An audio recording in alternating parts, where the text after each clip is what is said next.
waaw salaamaaleykum sama gars yi maa ngi leen si ak nekk mu ngi jox sa wàccuwaay gis nañu décision bi nga xamante ne daal na mooy Cour suprême mu confirmer la ñu àtte woon bu njëkkoon mooy 6 mois yi ak 200 millions yi mais loolu n'empêche maa ngi gis ñu bëri ñu naan non non kon il ne sera pas candidat non non dañoo wax bu ëppee 6 mois loolu la article bi wax waaw kay donc. Avant ñu àttali avant la 4 bi nii bu fekkoon ne dañ sukkandiku si li nga xamante ne moo fi nekkoon mooy li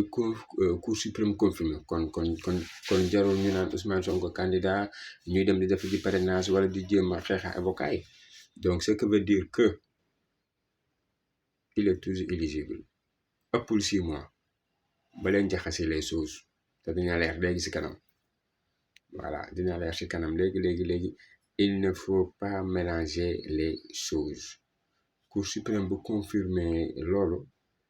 yàqul dara si éligibilité Ousmane Sonko waaw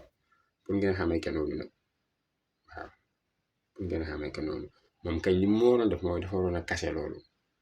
mais comme te kase ko daka bàyyi fa mu nekkoon loolu yàqulul dara Ousmane Sonko waaw mu ngi noonu.